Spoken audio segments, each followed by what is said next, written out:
हाँ तो मेरे क्लास 12th वाले स्टूडेंट्स कैसे हो आप सब और कैसी चल रही है आप सभी की तैयारी। आई होप कि आप सभी बहुत अच्छे होंगे और अपनी तैयारी भी बहुत ही शानदार तरीके से कर रहे होंगे। स्टूडेंट आप सभी की तैयारी को और भी ज़्यादा बेहतरीन बनाने के लिए आज मैं आपके लिए लेकर आया हूँ क्लास 12 हिंदी का एक वायरल पेपर। मैं जो पेपर लेकर आया हूं ना ये उन सभी स्टूडेंट्स के लिए बहुत ज्यादा इंपॉर्टेंट है जो इस बार 12th में और जिनको 2025 में हिंदी का पेपर देना है, क्योंकि आज मैं आपको पूरे 100 नंबर के हिंदी के पेपर को सॉल्यूशन के साथ बताने वाला हूं। तो आप लोग इस वीडियो को शुरू से लेकर लास्ट तक देखना और जो इस पेपर का कोड है ना इसको दिमाग में रखना, क्योंकि ये जो पेपर है इसमें से बहुत सारे क्वेश्चन इस बार आपके एग्जाम में आने वाले हैं। तो देखो यहाँ पे कुछ होता नहीं है, अनुक्रमांक नाम, ठीक है, यहाँ पे आपका कोड रहेगा, फिर पेपर कोड रहेगा हिंदी, ठीक है। उसके बाद में आपको नोट दिया जाएगा कि प्रारंभ के 15 मिनट परीक्षार्थियों को क्वेश्चन पेपर पढ़ना है और इस प्रश्न पत्र में 2 खंड हैं, दोनों खंडों के सभी प्रश्नों का उत्तर देना अनिवार्य है। तो पूरे पेपर को मैं सॉल्यूशन के साथ बताऊंगा, तो लास्ट तक आपको देखना है पेपर में कौन कौन से क्वेश्चन आए हैं, कौन कौन सा जीवन परिचय आया है, कैसे कैसे क्वेश्चन आएंगे, उसका आंसर कैसे लिखेंगे, सब कुछ मैं बताने वाला हूं। तो देखो हमारा जो हिंदी का पेपर होगा 2 खंड में डिवाइड होगा। एक आपका खंड का होता है 50 मार्क्स का और दूसरा आपका खंड खा होगा 50 मार्क्स का। दोनों को जोड़ोगे तो 100 नंबर का हमारा पेपर होगा। अब सबसे मेन चीज खंड का जो होगा इसमें आपके सबसे पहले हिंदी के 10 बहुविकल्पीय प्रश्न रहेंगे, 5 हिंदी गद्य साहित्य के और 5 क्वेश्चन हिंदी पद्य साहित्य से रहेंगे। तो देखो फर्स्ट का है, ये हिंदी गद्य साहित्य का क्वेश्चन है, 5 क्वेश्चन रहेगा। चलो हम एक एक का आंसर देखते हैं, फिर ऐसे हम सारे क्वेश्चन को सॉल्व करने वाले हैं। देखो डिप्टी कलेक्टरी के लेखक हैं, डिप्टी कलेक्टरी के लेखक कौन हैं? वासुदेव शरण अग्रवाल, अमरकांत, प्रो जी सुंदर रेड्डी या डॉक्टर हजारी प्रसाद द्विवेदी। तो भैया अमरकांत जी हैं डिप्टी कलेक्टरी के लेखक। काफी इंपॉर्टेंट क्वेश्चन है, इसको आप लोग जरूर ध्यान में रखना। और ऑब्जेक्टिव क्वेश्चन अगर आप एक बार पढ़ लेते हैं ना आपके दिमाग में वो हमेशा के लिए फिट हो जाता है। तो नो टेंशन जब तक हैं हम। खा देखो भारत की एकता के रचनाकार हैं। अब ये अगर आपको नहीं पता तो क्या पता है, क्योंकि भारत की एकता के जो लेखक है ना उनका चैप्टर आपके 12th हिंदी में दिया गया है। भारत की एकता के रचनाकार कौन है?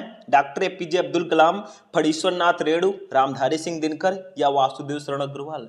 तो भैया वासुदेव शरण अग्रवाल जी हैं भारत की एकता के लेखक। तो सिंपल सा क्वेश्चन है, सिंपल सा आंसर था, क्या करना है हमको। गा देखो निम्नलिखित में से हजारी प्रसाद द्विवेदी की रचना, इसमें से कौन सी रचना डॉक्टर हजारी प्रसाद द्विवेदी जी की है? कल्पवृक्ष, पूर्णोदय, कल्पलता और अंत में। इसमें से कल्पलता जो है ये डॉक्टर हजारी प्रसाद द्विवेदी जी की रचना है। तो ऐसे ही आपको क्वेश्चन दिए जाएंगे, ऐसे आपको आंसर लिखना होगा। बस आपके पास एक्सपीरियंस होना चाहिए, आपके जो लेखक हैं जो कवि हैं उनका जीवन परिचय, उनकी रचनाओं को पढ़ लेना, क्योंकि उसी से रिलेटेड ज्यादातर क्वेश्चन आते हैं। बाकी आप ऑब्जेक्टिव क्वेश्चन का लगातार प्रैक्टिस करते रहें, ऑब्जेक्टिव क्वेश्चन को आप सॉल्व करते रहें। घा देखो निम्नलिखित में से प्रो जी सुंदर रेड्डी की रचना नहीं है, मतलब इसमें से कौन सी रचना है जो प्रो जी सुंदर रेड्डी जी की नहीं है? देखो नहीं नहीं लिखा था तो मैंने लिख दिया है, क्योंकि इसमें 3 रचनाएं प्रो जी सुंदर रेड्डी जी की हैं, एक ऐसी रचना इसमें है जो उनकी रचना नहीं है। ऐसा भी क्वेश्चन आता है कौन सी रचना प्रो जी सुंदर रेड्डी जी की नहीं है। कुछ बच्चे क्या करेंगे जल्दी जल्दी में नहीं को नहीं पढ़ते हैं और किसी एक पर टिक कर देते हैं, किसी एक को लिख देते हैं, वो गलत हो जाएगा, क्योंकि यहां पे 3 रचनाएं इन्हीं की हैं। तो आप किसी में भी किसी को भी लिख सकते हैं, ऐसा बिल्कुल नहीं करना है, आपको ध्यान से क्वेश्चन पढ़ना है। तो मेरे विचार, साहित्य और समाज, लैंग्वेज प्रॉब्लम इन इंडिया और धरती के फूल, इसमें से कौन सी रचना है जो प्रो जी सुंदर रेड्डी जी की नहीं है? तो धरती के फूल जो है वो इनकी रचना नहीं है। बाकी तीनों रचनाएं हमारे प्रो जी सुंदर रेड्डी जी की हैं। मेरे विचार, साहित्य और समाज, लैंग्वेज प्रॉब्लम इन इंडिया। चलो आगे बढ़ते हैं। आई लव माई इंडिया, क्योंकि हम इंडियन है भाई, तो इंडिया से हमें बहुत प्यार है।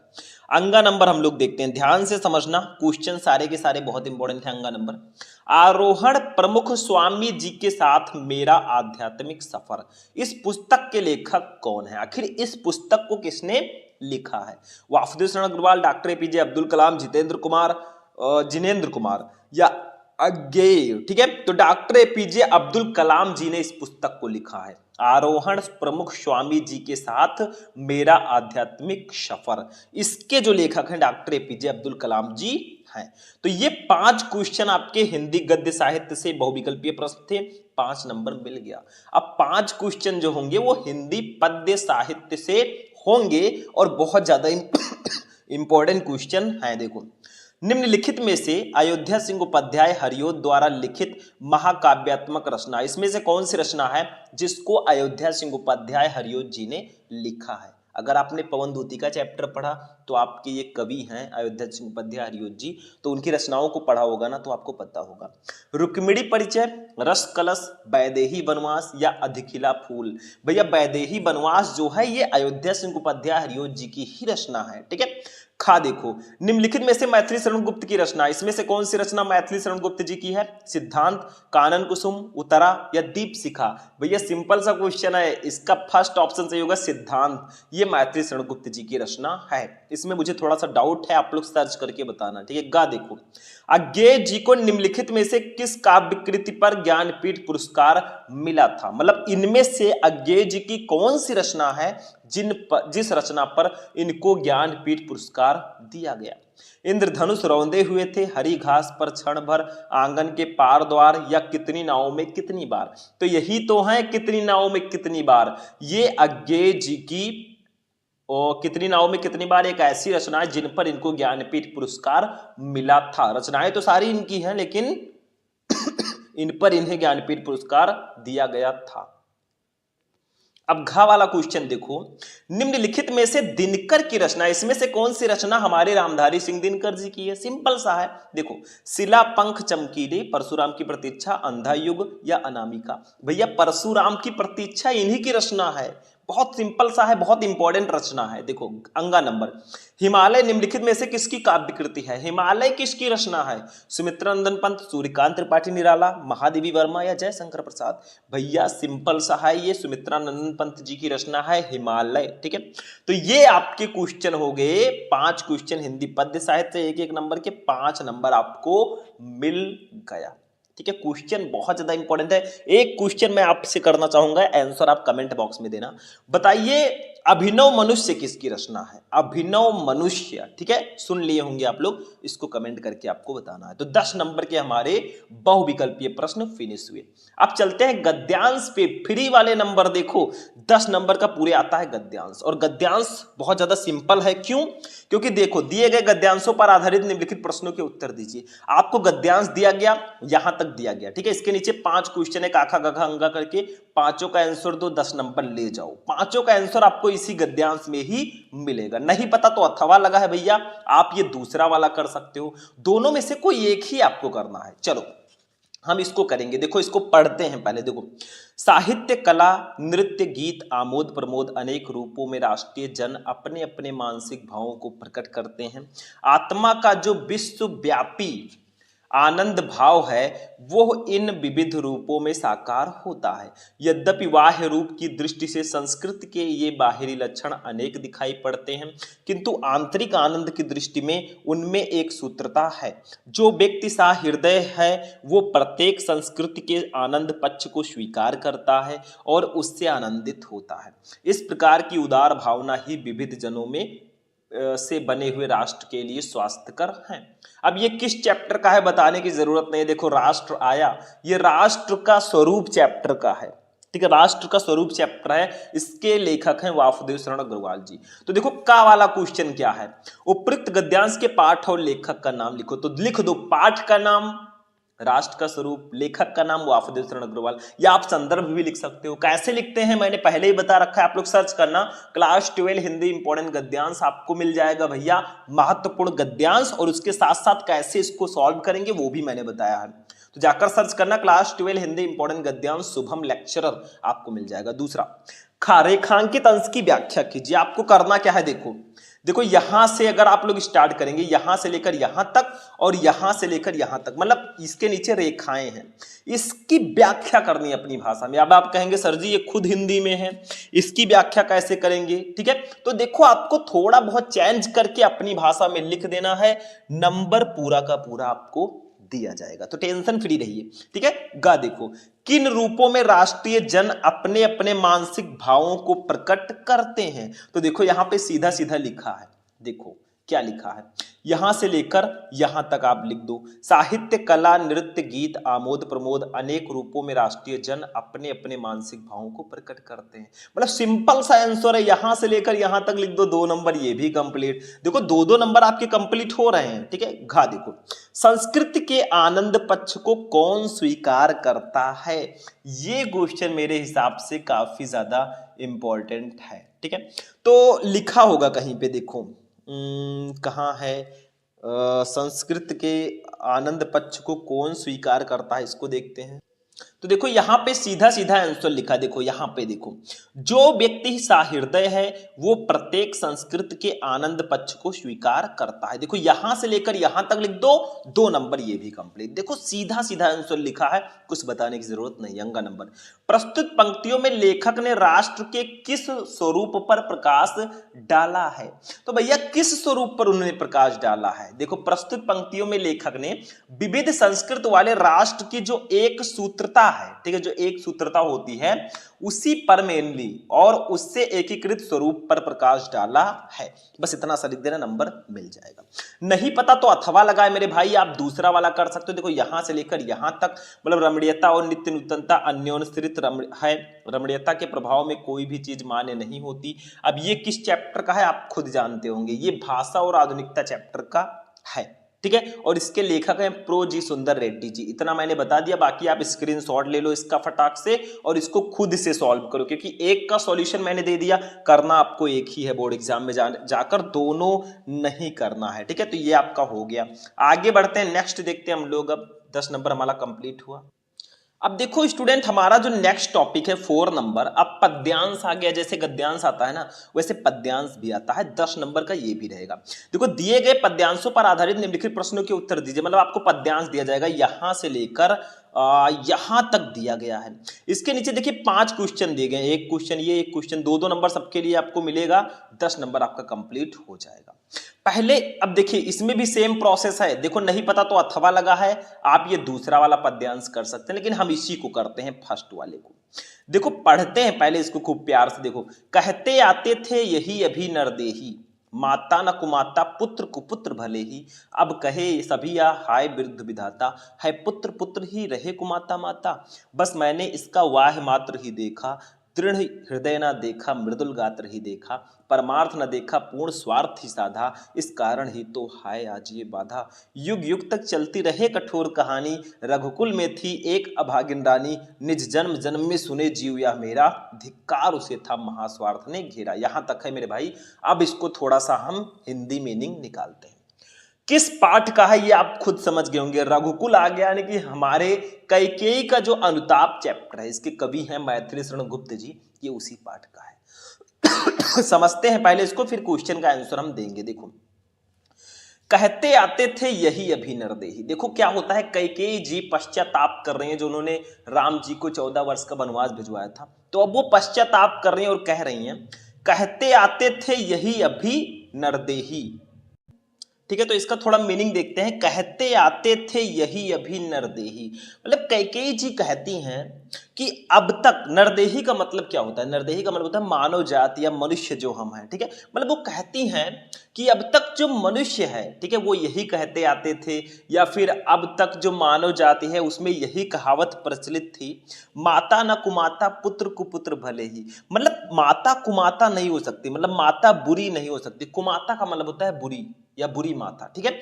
तो माता बुरी नहीं हो सकती, पुत्र कुपुत्र भले ही, मतलब पुत्र बुरा जरूर हो सकता है। मतलब अब तक यही कहावत थी कि माता बुरी नहीं हो सकती, पुत्र बुरा हो सकता है, ठीक है। अब कहे सभी ये हाय विरुद्ध विधाता, लेकिन वो कहती हैं कि अब सभी यही कहेंगे। अब क्या होगा, वो कहती हैं, ठीक है, बहुत ही इंपॉर्टेंट ये लाइन है, ठीक है, कि उनके प्रति कितना भी माता जी जो कहते हैं, किंतु अब तो सभी लोग यही कहेंगे, ठीक है पुत्र पुत्र ही रहे कुमाता माता, कि जो पुत्र है वो तो पुत्र है, वो अच्छा है, लेकिन जो माता है वो बुरी है, ठीक है, क्योंकि कैकेयी जी ने ऐसा ही काम किया था श्री राम जी को 14 वर्ष का वनवास भिजवा के। फिर कहती है बस मैंने इसका वाह मात्र ही देखा, वो भरत को संबोधित करते हुए कहती हैं कि बस मैंने इसका वाह मात्र ही देखा, कि वो कहती हैं कि मैंने अपने पुत्र का, ठीक है, मैंने अपने पुत्र का सिर्फ वाह मात्र ही देखा, सिर्फ उसको बाहर से ही देखा, दृढ़ हृदय ना देखा मृदुल गात्र ही देखा, यानी कि उसके हृदय को ना देखा, मृदुल गात्र ही देखा, उसके कोमल शरीर को ही मैंने देखा, ठीक है, परमार्थ ना देखा पूर्ण स्वार्थ ही साधा, मतलब मैंने उसका परमार्थ ना देखा और स्वार्थ ही अपना साधा, इस कारण तो ही हाय आज ये बाधा, और इसी कारण से आज ये बाधा हमारे सामने आई है। युग युग तक चलती रहे कठोर कहानी, और ये कठोर कहानी युगों युगों तक चलती रहेगी। रघुकुल में भी थी एक अभागिन रानी, की रघुकुल में भी एक ऐसी रानी थी, ठीक है, निज जन्म जन्म में सुने जीव या मेरा, फिर वो कहते हैं कि जन्म जन्मांतर तक मेरे प्राण यही सुनते रहे, धिक्कार उसे था महास्वार्थ ने घेरा, कि ऐसी अभागिन रानी को धिक्कार है जिसने स्वार्थवश ऐसे अनुचित कर्म कराए, ठीक है। अब देखो क्वेश्चन का है, प्रस्तुत पद्यांश के पाठ एवं कवि का नाम लिखिए। तो पाठ का नाम कैकेयी का अनुताप, कवि का नाम मैथिली शरण गुप्त, ठीक है। रेखांकित अंश की व्याख्या कीजिए, सिर्फ इन 2 लाइनों का आपको व्याख्या करना है अपनी भाषा में, ठीक है। गा देखो, पद्यांश के अनुसार आज तक लोग क्या कहते आए हैं, तो सिंपल सा है, पद्यांश के अनुसार आज तक लोग कहते आए हैं कि माता बुरी नहीं हो सकती, पुत्र भले ही बुरा हो सकता है, ठीक। तो वही चीज मैंने बताया कि पद्यांश के अनुसार आज तक लोग यही कहते आए हैं कि पुत्र कुपुत्र हो सकता है लेकिन माता कुमाता नहीं हो सकती। घा, किसने प्रायश्चित किया है कि मैंने पुत्र का कोमल शरीर ही देखा, उसका दृढ़ हृदय नहीं देखा। तो सिंपल सा है, कैकेयी ने प्रायश्चित किया है कि मैंने पुत्र का कोमल शरीर ही देखा, उसका दृढ़ हृदय नहीं देखा। कैकेयी लिख देना किसने की जगह पे, 2-2 नंबर हमारे कंप्लीट हो रहे हैं। अंगा, इन पंक्तियों में कैकेयी को किस बात पर पश्चाताप हो रहा है, तो इन पंक्तियों में कैकेयी को अपने ऊपर लगने वाले कलंक और पुत्र की प्रवृत्ति को ना पहचान पाने का पश्चाताप हो रहा है, कि मेरे ऊपर कलंक भी लगा और मैंने पुत्र को नहीं पहचाना, क्योंकि भरत जो हैं बहुत अच्छे थे, ठीक है, अपने भाई के प्रति। तो वो आपका है क्वेश्चन का आंसर हो गया, 10 नंबर ये भी कंप्लीट। नहीं पता है तो दूसरा वाला कर लो। ये देखो, ये मनुज जो सृष्टि का श्रृंगार, ज्ञान का विज्ञान का आलोक का आगार, ठीक है, किस चैप्टर का है, ये अभिनव मनुष्य चैप्टर का है, इसके कवि है रामधारी सिंह दिनकर जी। इसका जो क्वेश्चन है वो इधर है, आप लोग देख सकते हैं, ठीक है। तो ये इसका क्वेश्चन हो जाएगा। तो समझ में आ रहा है, सिंपल सा है, काफी ज्यादा इंपॉर्टेंट है, तो इनको पढ़ के जाना। चलो 5वें पे हम लोग चलते हैं। एक मैंने आपको बता दिया था, 5वां आप जीवन परिचय की बारी आई, जिसको हम लोग साहित्यिक परिचय भी बोलते हैं। देखो, निम्नलिखित में से किसी एक लेखक का साहित्यिक परिचय देते हुए उनकी प्रमुख रचनाओं का उल्लेख कीजिए। 5 नंबर। देखो 3 लेखक हैं, आचार्य हजारी प्रसाद द्विवेदी, प्रोजी सुंदर रेड्डी और वासुदेव शरण अग्रवाल। तीनों में से किसी एक का साहित्यिक परिचय देकर उनकी रचनाओं को लिखना है। अब जीवन परिचय कौन कौन से इंपॉर्टेंट हैं, कैसे लिखते हैं, वो मैंने आपको बता दिया है, आप लोग सर्च करना, क्लास 12 हिंदी इंपॉर्टेंट जीवन परिचय शुभम लेक्चरर, आपको क्लास मिल जाएगा। खा वाला देखो, अब कवि का जीवन परिचय, निम्नलिखित में से किसी एक कवि का साहित्यिक परिचय देते हुए उनकी प्रमुख रचनाओं का उल्लेख करो। 5 नंबर। देखो 3 कवि हैं, अयोध्या सिंह उपाध्याय, हरिओर, रामधारी सिंह दिनकर, सुमित्रा नंदन पंत। तीनों में से किसी एक कवि का साहित्यिक परिचय देते हुए उनकी रचनाओं को लिखो, 5 नंबर ले जाओ। तो लेखक कवि सबको मैंने बता दिया, जाकर देख लेना। कहानी पे आते हैं, ध्रुव यात्रा अथवा बहादुर कहानी का सारांश लिखिए, 5 नंबर। देखो कहानी में आप लोग पंचलाइट, बहादुर, ध्रुव यात्रा, 3 कहानी को पढ़ लेना, 5 नंबर बिल्कुल कंप्लीट रहता है, और ये 100% फिक्स टॉपिक है। देखो ध्रुव यात्रा अथवा बहादुर कहानी का सारांश लिखो, मतलब ध्रुव यात्रा या बहादुर किसी एक का आप सारांश लिखिए, दोनों नहीं पता तो अथवा लगा है। पंचलाइट अथवा बहादुर कहानी के उद्देश्य पर प्रकाश डालो, तो आप पंचलाइट या बहादुर किसी एक का उद्देश्य लिख दो। मतलब 4 ऑप्शन आपको मिलते हैं, सिर्फ एक ही करना है। चाहे आप ध्रुव यात्रा कहानी का सारांश लिख दो, चाहे बहादुर कहानी का सारांश लिख दो, चाहे आप पंचलाइट कहानी का उद्देश्य लिख दो, चाहे बहादुर कहानी का उद्देश्य लिख दो। भैया चारों में से एक ही करना है, इसलिए बहुत इजी हो जाता है। अब खंड काव्य आता है। खंड काव्य आपठित होता है, खुद स्वपठित होता है, खुद आपको पढ़ना होता है, क्योंकि ये यूपी के अलग अलग जिलों को एक एक ग्रुप में रखा जाता है। किसी जिले में दूसरा तो किसी जिले में दूसरा। देखो, स्वापठित खंड काव्य के आधार पर किसी एक खंड के एक प्रश्न का उत्तर दीजिए। अधिकतम शब्द सीमा 80, 5 नंबर। देखो, किसी में मुक्त यज्ञ है, किसी में रश्मि रथी है, ठीक है, किसी में आलोक व्रत है, किसी में सत्य की जीत है, किसी में त्यागपति है, तो किसी में श्रवण कुमार है। अब सब में ऑप्शन आपको मिलेंगे। जैसे त्यागपति है तो ये आप कर सकते हैं, नहीं तो अथवा लगा दूसरा कर सकते हैं। तो आपके जिले में जो है आपको वही करना है। आप किस जिले से हैं, आपके जिले में कौन सा है, वो आप बुक में भी देख सकते हैं या कमेंट करिएगा, मैं बता दूंगा। और आप अपने हिंदी वाले टीचर से भी पूछ सकते हैं। अब खंड खा पे हम लोग चलेंगे। खंड का हमारा फिनिश हुआ। हमने आपको बताया 10 नंबर का बहुविकल्पीय प्रश्न आएगा, 10 नंबर का गद्यांश, 10 नंबर का पद्यांश, 10 नंबर का जीवन परिचय और 5 नंबर की कहानी, 5 नंबर का खंड का। टोटल ऐड करोगे 50 नंबर हो जाएगा। खंड खा पे चलेंगे। खंड खा में सबसे पहले हिंदी संस्कृत का गद्यांश रहेगा। देखो, दिए गए गद्यांशों में से किसी एक का ससंदर्भ हिंदी में अनुवाद कीजिए, 7 नंबर। जैसे ये आपको दिया गया यथय उपकरणवतम, ठीक है, ये आपको दिया है। ये हमारे आत्मज्ञ एवं सर्वज्ञ चैप्टर का गद्यांश है, इसको आप पढ़ लेना। इसका संदर्भ के साथ हिंदी में अनुवाद करना है। नहीं पता है तो इसमें आपको ऑप्शन मिलेगा, अथवा लगा है, ये दूसरा वाला आप कर सकते हैं। दोनों में से एक ही करना है, ठीक है। फिर आपको देखो, गद्यांश आपका हो गया, दो में से आपको एक ही करना है, ये ध्यान रखना। अब ये जो हमारा गद्यांश है, अतीते प्रथम कल्पे जना एकाम विरूपम, ये हमारे उलूक जातकम से लिया गया है। मतलब जातक कथा हमारे में जो चैप्टर है ना, उसका एक शीर्षक है उलूक जातकम, ये उसी से लिया गया है। अब श्लोक पे चलते हैं भैया। पद्यांश भी 7 नंबर का आता है, ये 101% फिक्स होता है। देखो, दिए गए पद्यांशों या श्लोकों में से किसी एक का ससंदर्भ हिंदी में अनुवाद कीजिए। देखो, विद्या विवादाय धनम मदाय शक्ति परेशान पर पीड़नाय खलशी साधु विपरीत में ज्ञानाय दानाय चा रक्षणाय, ये हमारे सुभाषित रत्नानी चैप्टर का श्लोक है। और सुभाषित रत्नानी चैप्टर हमारे 12th हिंदी संस्कृत में इकलौता ऐसा चैप्टर है जिसमें सारे के सारे श्लोक दिए गए हैं। हाँ, एक दो चैप्टर हैं जिसमें एक एक श्लोक है, उसको पढ़ लेना। और देखो, अथवा लगा है, जयंति ते महाभागा जन सेवा परायणा जरा मृत्यु भयम नास्ति येषाम कीर्तितनो क्वाचिता, ये हमारे किस चैप्टर से लिया गया है? संस्कृत का ये पद्यांश है। ये आप लोग खुद बताना ये किस चैप्टर से लिया गया है, काफी ज्यादा इंपॉर्टेंट है, ठीक है। तो ये आपका हो गया पद्यांश, ठीक। अब मुहावरे एवं लोकोक्तियां आता है भैया, ठीक है। मुहावरे एवं लोकोक्तियां हिंदी व्याकरण में, निम्नलिखित मुहावरों और लोकोक्तियों में से किसी एक का अर्थ लिखकर वाक्य प्रयोग कीजिए। जैसे देखो, का अपने पैरों पर खड़े होना, इसका मतलब होता है स्वावलंबी होना, ठीक है। खा मक्खन लगाना, इसका मतलब होता है खुशामद करना। गा पिया चाहे सोई सुहागन, यानी कि अधिकारी का कृपा पात्र ही भाग्यशाली माना जाता है, ठीक है। घा सावन सावन हरे न भादो सूखे, मतलब सदैव एक समान स्थिति, ठीक है। तो ये आपका हो गया भाई। इसका आप वाक्य प्रयोग किसी एक का कर देना, 2 नंबर कंप्लीट। इसी में एक और टॉपिक है आपठित गद्यांश, इसको समझो, थोड़ा सा समझना पड़ेगा क्योंकि काफी ज्यादा इंपॉर्टेंट है ये टॉपिक मेरे अकॉर्डिंग, ठीक है। तो आपको करना क्या है, एक आपठित गद्यांश दिया जाएगा, 5 नंबर का रहेगा। मतलब यहां से लेकर देखो, ये आपका पेज हो गया और यहां तक आपको एक गद्यांश दिया गया। इसके नीचे 3 क्वेश्चन है, तीनों क्वेश्चन का आंसर दो, 5 नंबर ले जाओ। और तीनों क्वेश्चन का आंसर आपको इसी आपठित गद्यांश में मिलेगा। देखो, पढ़ते हैं पहले इसको। आजाद भारत में दुर्गा भाभी को उपेक्षा और सम्मान दोनों प्राप्त हुए। सरकारों ने उन्हें पैसे से तौलना चाहा। कतिपय वर्ष पूर्व उनके सम्मान में आयोजित एक समारोह में तत्कालीन मुख्यमंत्री ने उन्हें 51,000 रुपये भेंट किए। भाभी ने वे रुपए वहीं वापस कर दिए। उन्होंने कहा कि जब हम स्वाधीनता के लिए संग्राम कर रहे थे उस समय किसी व्यक्तिगत लाभ की आकांक्षा नहीं थी, केवल स्वाधीनता प्राप्ति लक्ष्य था। इस धन से यहाँ शहीदों का एक बड़ा स्मारक बनाया जाए। अब 3 क्वेश्चन है, तीनों का हम आंसर देते हैं। अब देखो, क्वेश्चन नंबर 1 है, स्वतंत्र भारत में दुर्गा भाभी का सम्मान किस प्रकार किया गया, ठीक है। मतलब उनका सम्मान कैसे किया गया, तो सिंपल सा तो है भैया, उनका सम्मान कैसे किया गया। देखो, कतिपय वर्ष पूर्व उनके सम्मान में आयोजित एक समारोह में तत्कालीन मुख्यमंत्री ने उन्हें 51,000 रुपये भेंट किए। बस यही लिख दोगे, नंबर मिल जाएगा। आप लिख देना, स्वतंत्र भारत में दुर्गा भाभी के सम्मान में एक समारोह आयोजित किया गया जिसमें तत्कालीन मुख्यमंत्री ने उन्हें 51,000 रुपये भेंट किए। देखो, 1 नंबर कंप्लीट।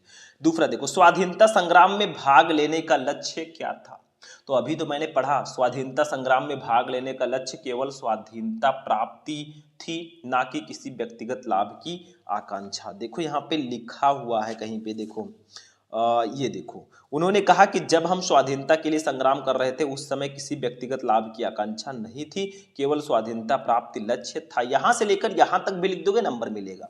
तीसरा, दुर्गा को सम्मान में जो धन भेंट किया गया उसे किस हेतु प्रयोग करने के लिए लौटा दिया गया? तो उन्होंने कहा इस धन से यहां शहीदों का एक बड़ा स्मारक बनाया जाए। तो आप लिख देना, दुर्गा को सम्मान में जो धन भेंट किया गया उन्होंने उसे शहीदों के लिए एक बड़ा स्मारक बनवाने हेतु वापस कर दिया। सिंपल सा है। अब देखो इसमें भी आपका 5 नंबर कंप्लीट है, 2-2 नंबर का था, ये 1 नंबर का था, हो गया। नहीं पता तो अथवा लगा, आप ये दूसरा वाला कर सकते हैं, इसके नीचे भी 3 क्वेश्चन रहेगा, बस हो गया। ठीक है, अब नेक्स्ट टॉपिक देखो 11 का शब्द युग्म है। निम्नलिखित शब्द युग्मों का सही अर्थ चुनकर लिखिए। 2 नंबर का 2 क्वेश्चन यहाँ पे रहेगा, आपको दिया जाएगा, तो काफी इंपॉर्टेंट ये क्वेश्चन हो जाते हैं मेरे अकॉर्डिंग। तो देखो अभय उभय, इसका सही अर्थ क्या होगा? जो पहले है उसका मीनिंग पहले होगा, जो बाद में उसका मीनिंग बाद में होगा। तो अभय उभय मतलब निडर और चारों, डरपोक और दोनों, निडर और दोनों, निडर और भयभीत। भैया अभय का मतलब होता है निडर, सबको पता है, ठीक है, और उभय का मतलब होता है दोनों, तो सा वाला ऑप्शन आपका बिल्कुल करेक्ट होगा। दूसरा देखो अंश अंशु, इसका सही अर्थ क्या होगा? अंश अंशु, भाग और सूर्य, सूर्य और भाग, भाग और किरण, भाग और वरुण।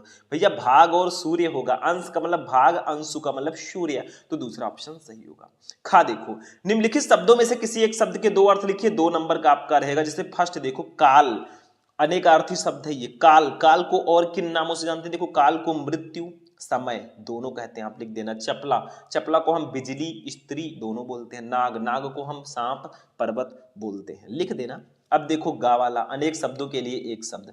निम्नलिखित वाक्यांशों के लिए एक शब्द का चयन करके लिखिए 1 नंबर। जैसे जिसकी गणना न की जा सके उसे एक शब्द में क्या कहते हैं?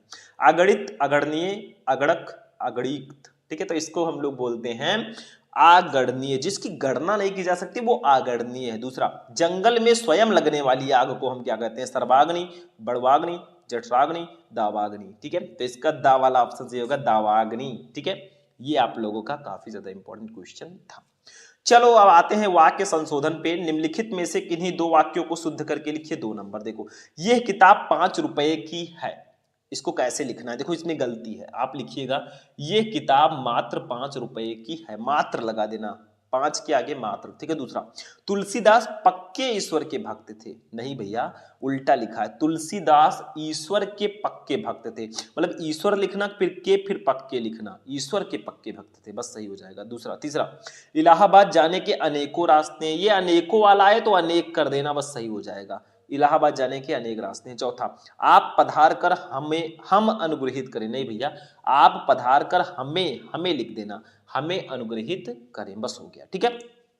अब आते हैं रस छंद अलंकार पे। देखो 12 का रस छंद अलंकार, ये टॉपिक 100% फिक्स होता है, 6 नंबर का पूरे भैया रहता है। देखो वीर रस अथवा हास्य रस का लक्षण और उदाहरण लिखिए, 2 नंबर। अनुप्रास अथवा उपमा अलंकार का लक्षण उदाहरण लिखिए, 2 नंबर। दोहा अथवा चौपाई छंद का लक्षण उदाहरण लिखिए, 2 नंबर। मतलब रस छंद अलंकार है। देखो तीनों को मैंने एक वीडियो में आपको पढ़ाया है, होगा 15 से 20 मिनट का वीडियो, जाकर देख लोगे, आपका ये 6 नंबर बिल्कुल पक्का रहता है। रस छंद अलंकार सर्च करना, रस छंद अलंकार शुभम लेक्चरर, आपको क्लास मिल जाएगा।